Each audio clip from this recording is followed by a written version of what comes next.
Lovelies, my name is Jessica and welcome to Makeup Misfit and welcome to my intro for Pan That Face Palette for 2023. I am so excited to start this project all over again.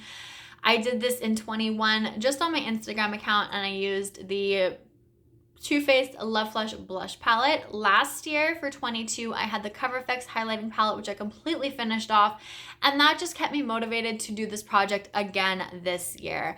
Now, I posted my face palette collection video just the other day, so I don't think I gave away any hints as to the palette that I chose for this year. At least I hope I didn't. But I am very excited to show some love to the palette that I chose. I was debating between a couple of them, but then I came across this one and it kind of sparked something in me, and that hasn't quite gone away. So I don't regret this choice as of yet.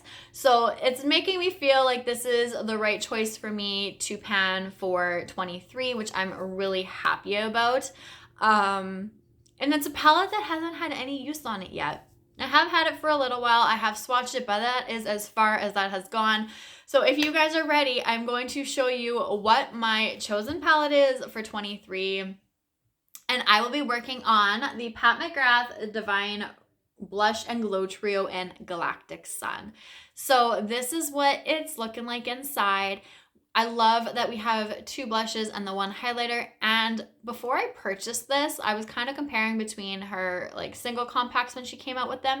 And I believe that these two shades, so we have Divine Rose and Desert Orchid. This highlighter is Golden Nectar. But I believe that these two blush shades were 2 out of the 4 that I was curious in. Which kind of worked out really well for me. So I figured, why not pick up a palette, a face palette with 2 of the blushes plus a highlighter instead of just at least one single compact blush, because they were just so expensive. So I'm really hoping that I enjoy these blushes. I feel like I'm going to. I love that there's like a rosy tone and a coral tone because I love those kinds of blushes. So I feel like I'm going to get a lot of use and hopefully a lot of progress showing within this palette this year. Now, because it's the first time I'm going to be using this palette, my goal is not going to be to completely finish it, but I would like to hit pan in every shade. Now, of course, depending on how I feel about everything, just because I hit pan doesn't necessarily mean I'm going to stop using it. I do like to pair and layer my products, so I will be doing a lot of that, I'm quite sure. But if I hit pan and say this blush right here, I will keep using it to expand the pan and just see how far I can get by the end of this year.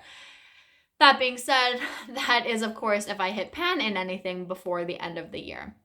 So I'm just really excited to form an opinion on the blushes and this highlighter, just this palette in general, see how much I actually do enjoy it. And that's going to determine if whether or not I end up purchasing a single highlighter from her sometime in the future.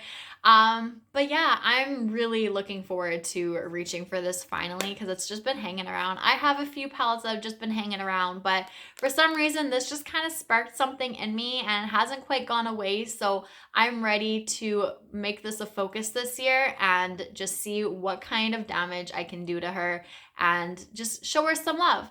So I hope you guys will stick around and watch me pan this baby this year. I hope you guys are excited about the palette that I chose. Let me know down below if you have used her single compact blushes before and what you think of them and or her highlighter.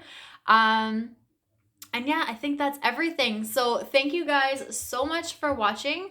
The updates will be on the 17th of every month. So stay tuned for that if you're curious to follow along in this project. And I will see you guys all later. Bye.